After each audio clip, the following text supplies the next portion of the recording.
orang lain melalui kehidupan masing-masing ya. Saya percaya firman Tuhan ini tidak akan pergi begitu saja. Siapapun kita mendengar, kalau hari besok kita lupa, mungkin lusa Tuhan akan ingatkan untuk menjadi bekal kehidupan rohani kita. Baik, saya mengajak kita membaca Alkitab, Kisah Para Rasul pasal 1 ayat 3. Kisah Para Rasul pasal 1 ayat 3. Saya bacakan. Kisah Para Rasul pasal 1 ayat 3.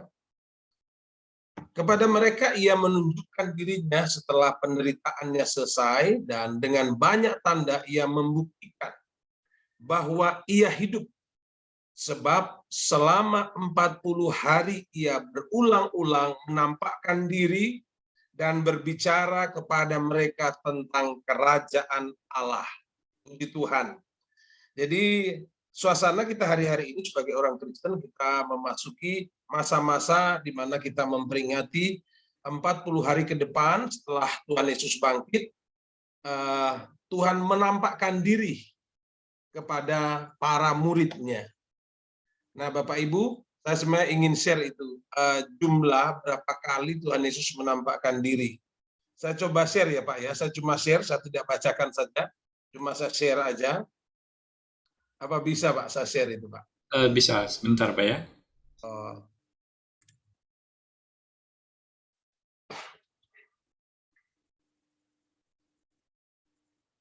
Saya harus diangkat dulu jadi asisten admin, host. Ya, sudah Pak, silakan di-share Pak. Jadi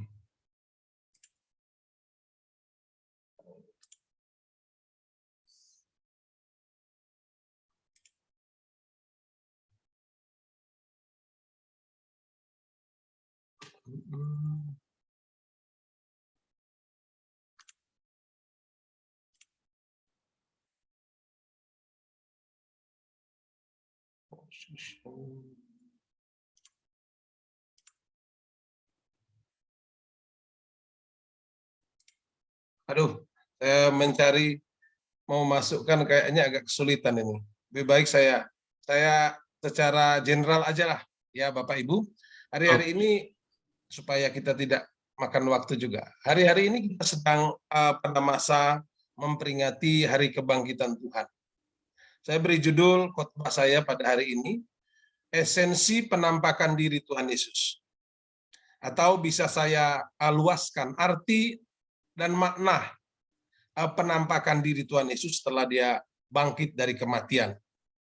Jadi setelah Tuhan Yesus itu bangkit dari kematian, Yesus Kristus itu menampakkan diri kepada murid-muridnya. Ada 11 kali. Ada 11 kali Tuhan Yesus menampakkan diri. Kalau dalam catatan Alkitab dari Matius, Markus, Lukas, Yohanes, dan Korintus. Jadi mulai dari Maria Magdalena sampai ke Tuhan Yesus berada di atas bukit ketika dia mau terangkat ke surga. Nah, hal ini merupakan satu mata rantai dari semua rangkaian program keselamatan dari Allah yang tidak terputus. Jadi rangkaian program keselamatan dari Allah yang tidak terputus. Tuhan Yesus menampakkan diri kepada para muridnya. Hal ini tentunya bukan sekedar peristiwa biasa yang harus kita kenang, tetapi peristiwa penampakan Tuhan Yesus kepada para murid dan orang sekitarnya itu memberikan arti dan makna yang khusus kepada setiap yang melihat penampakan diri itu. Demikian juga saudara dan saya, kita semua pada masa kini. Memang benar ya Bapak Ibu, kita tidak mengalami langsung penampakan diri dari Tuhan. Namun kita pun dan kita juga tidak pernah bertemu ya, jadi kita tidak pernah mengalami Yesus sendiri menampakkan diri. Namun dalam iman kita percaya bahwa Yesus yang mati di salib itu sudah bangkit. Dia menampakkan diri kepada para muridnya, sebab para murid telah bersaksi. Jadi dari dalam Matius, Markus, Lukas, Yohanes, Kisah Para Rasul, bahkan Rasul Paulus dalam 1 Korintus itu telah bersaksi bahwa Yesus benar-benar bangkit dan menampakkan diri kepada mereka. Nah, dari kesaksian para murid itulah kita menerima informasi ini. Dan hal ini menjadi sebuah fakta sejarah, juga sebagai fakta iman. Dan sebagai kebenaran yang tidak terbantahkan. Ini harus kita pegang prinsip ini. Setelah kebangkitan dari Tuhan Yesus dari antara orang mati pada hari ketiga, maka Tuhan Yesus menampakkan diri kepada murid-murid dan kepada banyak orang tentunya, seperti catatan Alkitab. Nah, pertama-tama Yesus menampakkan diri kepada Maria Magdalena, seperti saya katakan dari awal tadi, kepada Maria Magdalena, kemudian kedua kepada perempuan-perempuan yang datang ke kuburan, dan terakhir dia menampakkan diri di atas bukit ketika dia mau naik ke surga. Ya tentunya hal ini ada maksud penting, ada tujuan yang penting mengapa Tuhan Yesus setelah bangkit, dia harus menampakkan diri sekian banyak kali pada banyak orang. Nah, pertanyaan kepada kita, pertanyaan penting yang harus kita bangun adalah, apa sih arti dan makna penampakan diri dari Tuhan Yesus kepada para muridnya, kepada banyak orang, dan tentunya kepada kita di masa sekarang ini. Nah, kalau kita harus mencari informasi itu berdasarkan Alkitab. Nah, Alkitab Perjanjian Baru khususnya mengajarkan. Dan di sini kita akan menemukan beberapa hal penting, arti, makna, atau esensi dari penampakan diri dari Tuhan Yesus itu kepada para murid, kepada orang banyak, kepada saudara dan saya hari ini menjadi orang yang percaya kepadanya. Pertama, penampakan diri Tuhan Yesus itu membuktikan bahwa, jadi pertama penampakan diri Tuhan Yesus itu membuktikan bahwa Dia Tuhan yang telah mengalahkan maut. Dia Tuhan yang telah mengalahkan kematian. Sebenarnya kalau kita lebih perluas lagi bahwa Dia bukan hanya mengalahkan kematian, Dia mengalahkan dosa. Dia mengalahkan iblis sehingga iblis tidak bisa berbuat apa-apa. Nah, di sini kita lihat bahwa Tuhan kita, Yesus Kristus, hendak meyakinkan saudara dan saya, meyakinkan orang-orang percaya kepada bahwa, atau kepada seluruh dunia ini bahwa Ia bukan Allah yang mati. Amin. Jadi dengan menampakkan diri dan sekian kali selama 40 hari sebelum Dia terangkat ke surga, Dia ingin meyakinkan kepada semua orang bahwa Ia bukan Allah yang mati, tapi Dia Allah yang hidup. Dan Wahyu pasal 1 ayat 18 berkata, Dia bukan hidup hanya sampai waktu Dia naik ke surga, tetapi Dia hidup selama-lamanya. Itu kata Alkitab. Jadi dengan adanya penampakan diri Tuhan Yesus pada para murid, kepada banyak saudara yang lain, hal ini menepis anggapan bahwa Yesus sebagai manusia biasa, seperti anggapan para orang yang tidak percaya kebangkitan Tuhan Yesus pada masa itu, orang Saduki. Dan pada masa sekarang di sekeliling kita banyak orang bilang, oh Tuhan itu tidak bangkit, Dia dicuri, oh Tuhan itu tidak mati, Dia pergi ke India, Dia pergi kemana. Itu kan banyak filsafat yang mengajarkan. Ada bukunya itu Bapak Ibu, yang mengatakan bahwa Yesus lari ke India. Sebenarnya Dia mati 3 hari, Dia lari ke India. Waduh, itu banyak orang yang tidak percaya, sehingga dengan penampakan diri sebenarnya ini, Yesus ingin menepis bahwa Dia bukan manusia biasa. Karena banyak orang menolak keilahiannya. Oleh sebab itu, Yesus hendak meyakinkan para muridnya, meyakinkan semua orang, termasuk kepada Thomas dalam Injil Yohanes yang meragukan kebangkitan Yesus. Dengan banyaknya saksi mata yang melihat bahwa Yesus hidup, maka keilahiannya bisa diterima. Jadi dengan berapa kali dia menampakkan diri, membuktikan bahwa dia bangkit dari kematian, dia mengalahkan maut, dia mengalahkan kematian, maka ia ingin supaya semua orang tahu bahwa dia adalah Tuhan yang hidup, bukan Tuhan yang mati. Maka keilahian Yesus bisa diterima oleh para muridnya. Dan banyak orang sampai hari ini, saudara dan saya. Saya percaya kita semua menerima kenyataan ini bahwa fakta sejarah bahwa Yesus itu bangkit. Dalam beberapa pembahasan, kalau kita membahas tentang Paskah, ada makna kematian tersendiri. Ada makna kebangkitan. Dan hari ini saya dapat menjelaskan sedikit tentang makna penampakan diri Tuhan Yesus. Jadi sekali lagi hal pertama yang dapat kita tangkap dari esensi penampakan diri Yesus adalah yang pertama, dia ingin membuktikan bahwa dia adalah Tuhan yang hidup. Dia mampu mengalahkan kematian, dia mampu mengalahkan maut. Sehingga dunia akan percaya. Ya mungkin ya belum banyak orang dari 8 juta manusia, dari 8 miliar manusia di bumi ini, hanya seberapa orang yang percaya, tapi kepada Tuhan. Saudara dan saya ada sampai hari ini. Kita masih terus percaya kepada Tuhan. Salah satu yang kita percaya, salah satu esensi dari Injil itu ya ini. Kita percaya Yesus telah mati, dikubur 3 hari, dan pada hari ketiga dia bangkit. Dan dia menampakkan diri. Ini salah satu esensi kekristenan, dasar-dasar kekristenan yang harus kita pegang. Bahwa dia mati, dia dikubur, dia bangkit, dia menampakkan diri, dia naik ke surga, dan Roh Kudus turun. Yang kedua, esensi pemakna dari penampakan diri Tuhan Yesus yang kedua. Yesus, saya mencatat di sini, Yesus meneguhkan kesaksian para murid.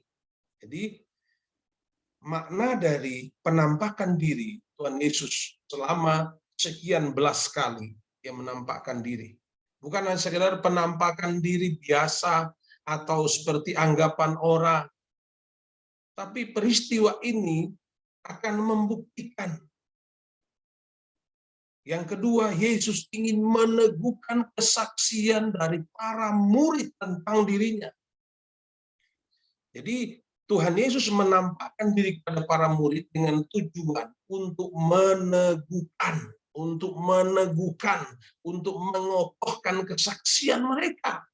Kesaksian para murid bahwa Yesus benar-benar hidup. Bukan seperti dalam kisah Injil ya. Ketika Yesus bangkit, para tua-tua Yahudi, mereka berusaha membohongi orang bahwa dia tidak bangkit, tapi jenazahnya dicuri. Padahal kenyataannya murid-murid sudah didatangi oleh Tuhan Yesus. Jadi penampakan diri Tuhan Yesus sekian kali selama 40 hari, Yesus ingin meneguhkan kesaksian, apa yang dilihat, apa yang ditemukan oleh para murid, bahwa Yesus benar-benar hidup, dan bukan hanya sekedar dia hidup, tetapi dia menjamin masa depan semua orang yang percaya kepadanya. Kita harus percaya hal ini, bahwa Yesus hidup untuk menjamin. Dia sendiri berkata, Yohanes pasal 14 ayat 6, akulah jalan, kebenaran, dan hidup. Tidak ada seorang pun yang datang kepada Bapa kalau tidak melalui aku. Jadi Yesus menjamin bahwa masa depan semua orang percaya kepadanya sebelum dia mati sudah berkata. Dia sudah membuktikan. Yohanes 14 ayat 1, 2, 3, aku pergi kepada Bapa menyediakan tempat. Dan di mana aku pergi, di situ kamu akan pergi. Luar biasa. Janjinya untuk jaminan kehidupan kekal bagi saudara dan saya. Nah, pada sisi lain, Yesus menampakkan diri dengan tujuan mempersiapkan saksi bagi Kristus. Jadi, kita dapat menangkap satu pesan lain di sini bahwa Yesus ternyata bukan hanya meneguhkan kesaksian para murid, tetapi dia bertujuan, dia menampakkan diri untuk mempersiapkan saksi-saksi bagi Kristus. Ketika Yesus menampakkan diri kepada semua muridnya. Sebelum dia naik ke surga, dalam Lukas pasal 24, Lukas pasal 24 ayat 48. Lukas 24, jadi Lukas pasal terakhir ayat 48, ia berkata, lalu ayat 48. Kamu adalah saksi dari semua ini. Jadi Yesus sendiri mengingatkan bahwa para murid masa itu, kamu adalah saksi dari semua ini. Ayat ini perkataan Tuhan Yesus pada masa itu hendak menegaskan kepada mereka, kepada setiap murid Kristus, bahwa mereka dipanggil untuk menjadi saksi. Dan itu kalau kita baca hari ini ayat ini, itu berlaku buat kita. Kita menjadi pengikut Kristus. Bahwa kita pun dipanggil untuk menjadi saksi. Saksi dari kenyataan bahwa dia mati, dia dikubur 3 hari, bangkit hari ketiga, dan dia hidup. Dia hidup, dia bergerak. Untuk apa kita menjadi saksi? Untuk apa para murid menjadi saksi? Kelanjutan dari peristiwa ini kita dapat temui dalam Kisah Rasul pasal 1 ayat 8.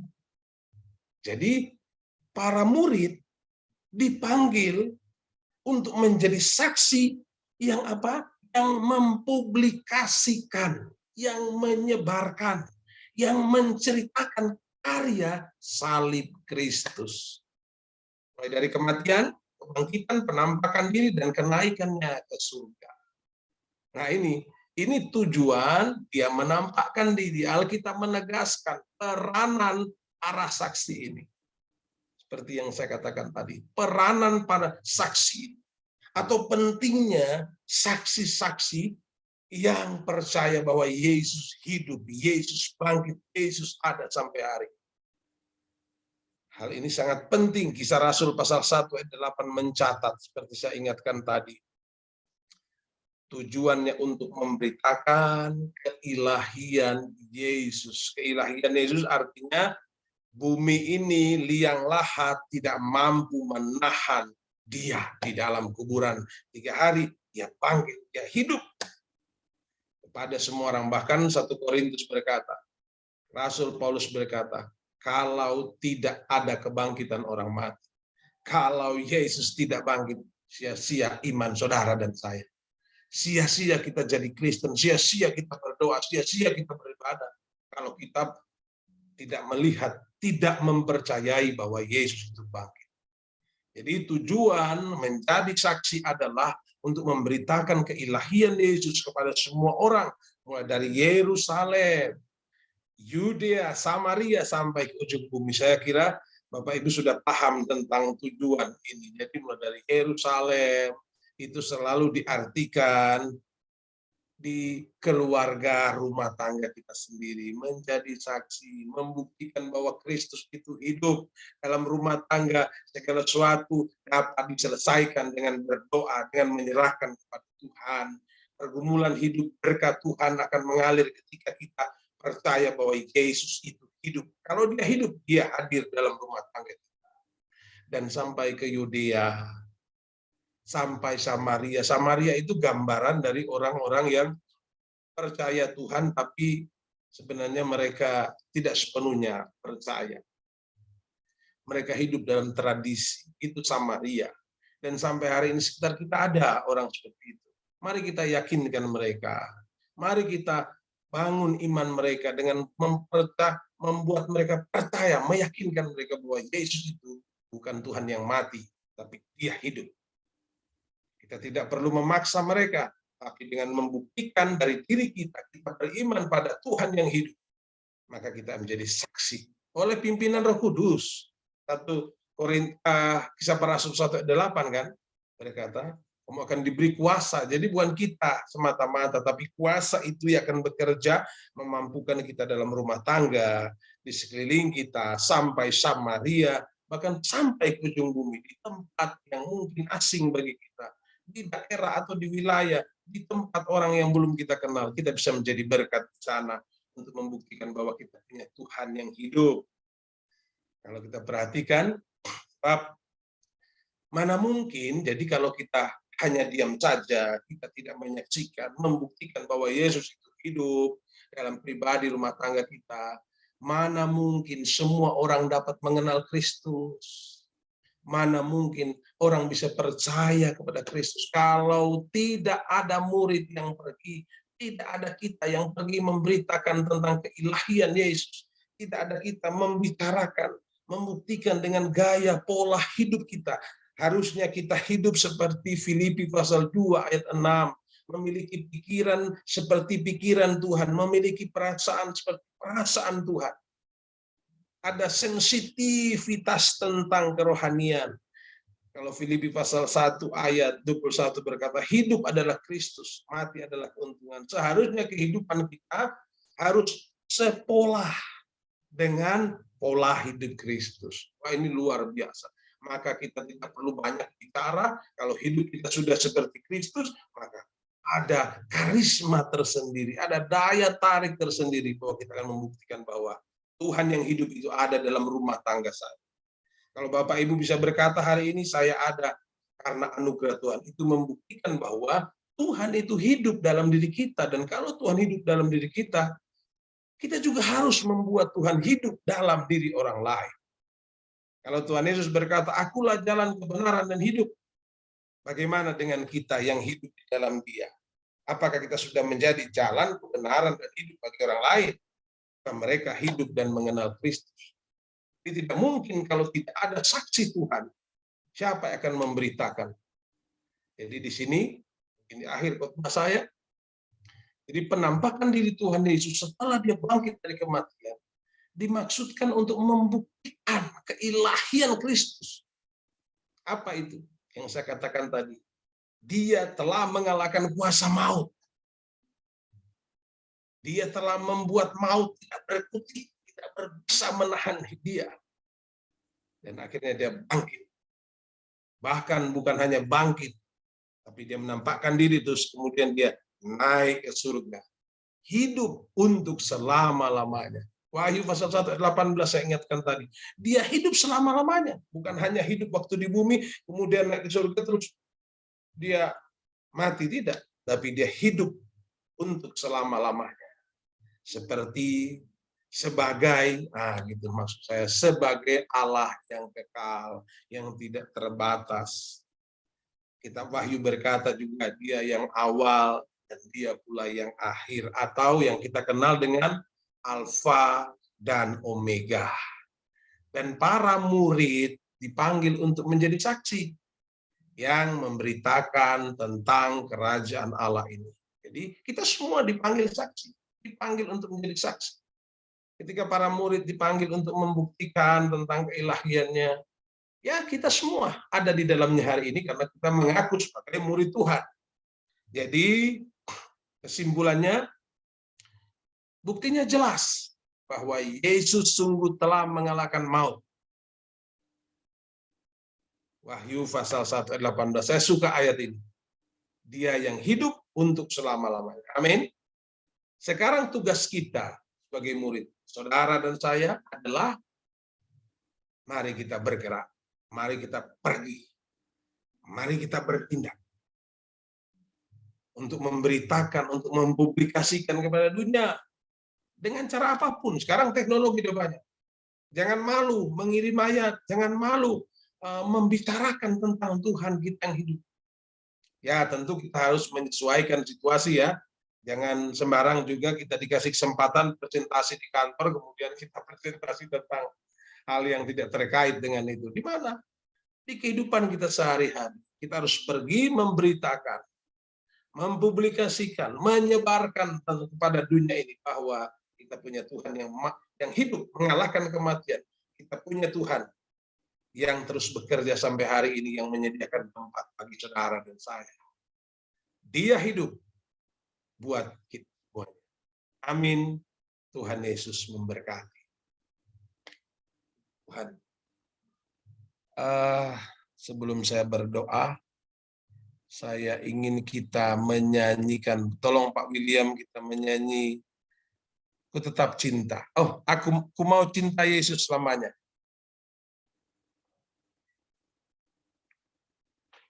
Oke, tunggu sebentar Pak ya. Ya.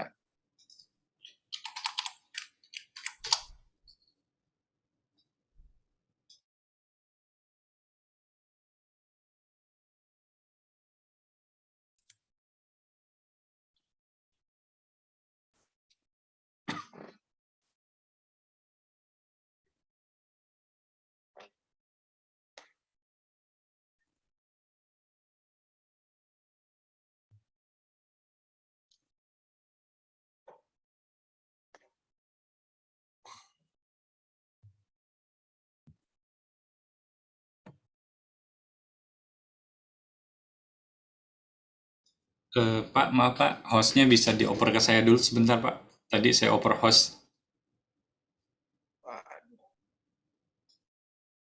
Sebentar. Di mana itu Pak? Saya juga belum paham itu. Dari partisipan Pak. Partisipan. Oh, partisipan. Nanti nama saya diklik, nah dijadikan host.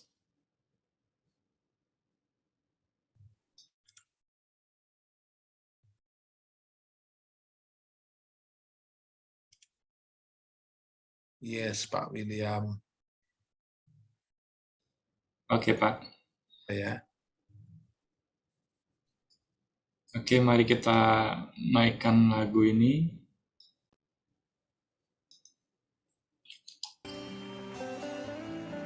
Kami cinta Engkau Tuhan.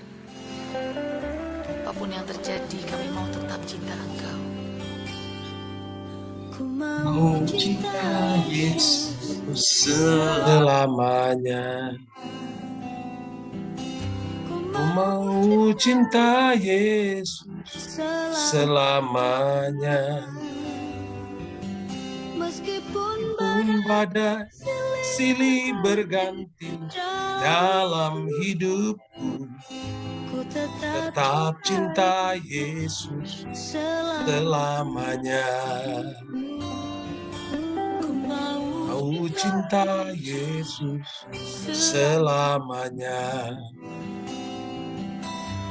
Mau cinta Yesus selamanya. Meskipun badai silih berganti dalam hidupku, tetap cinta Yesus selamanya. Ya Aba, Bapa, ini aku anakmu, layakkanlah seluruh hidupku. Ya Aba, Bapa, ini aku anakmu, pakailah sesuai dengan rencanamu.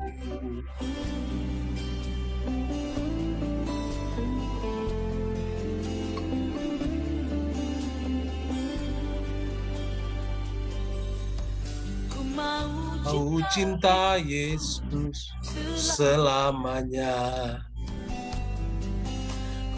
Ku mau cinta Yesus selamanya.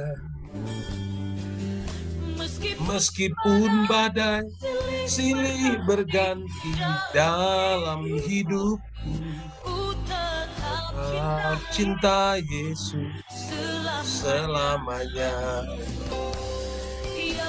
Ya Aba, Bapa, ini aku anakmu, layakkanlah seluruh hidupku. Ya Aba, Bapa, ini aku anakmu, pakailah sesuai dengan rencanamu. Aba, Bapa, ini aku anakmu, layakkanlah seluruh hidupku. Ya Aba, Bapa, ini aku anakmu, pakailah sesuai dengan rencanamu. Baik Bapak Ibu.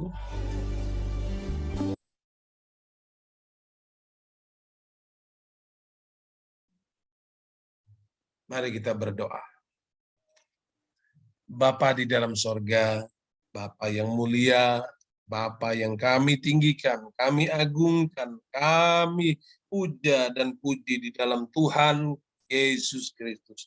Malam ini kami mengucap syukur untuk kesempatan yang Engkau berikan bagi kami, di mana kami dapat bersekutu, seberapapun kami yang ada, keluarga Bapak William, keluarga Bapak Mangunsong, dan Ibu Eko, keluarga Ibu Elmi, kami semua boleh beribadah kepada Tuhan. Kami boleh mempersembahkan hidup kami untuk mengabdikan diri kepada Tuhan, di mana kami dapat bersekutu dengan Engkau, dan kami dapat mendengarkan firman-Mu. Kami mengucap syukur untuk semua kebaikan-Mu.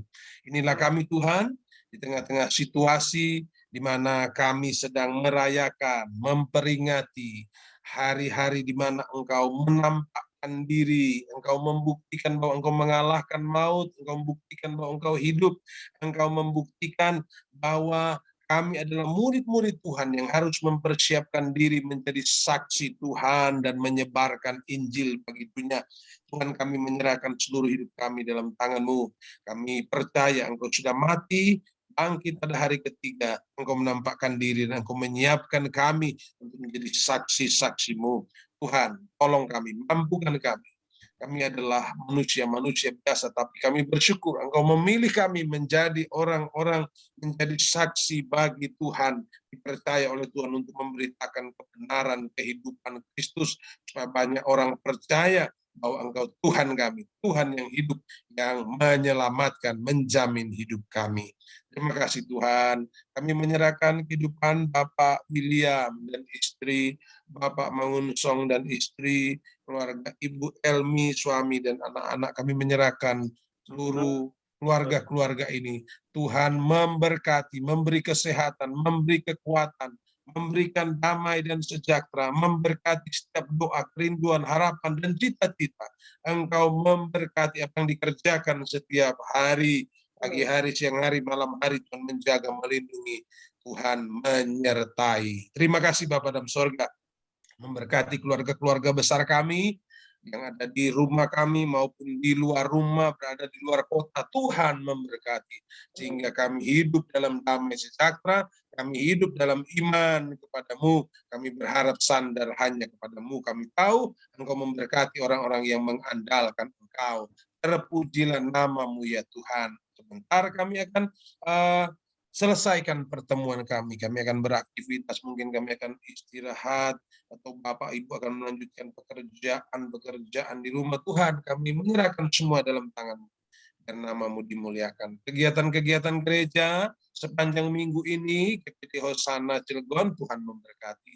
Keluarga Bapak Ibu Gembala kami, Tuhan memberi kesehatan, kekuatan, jasmani, rohani, memberkati setiap kerinduan, harapan, cita-cita dalam membangun pelayanan pekerjaan Tuhan. GPT Hosana Cilegon, berkati anak-anak, menantu, cucu semuanya, pekerjaan mata pencarian dari keluarga, Tuhan memberkati.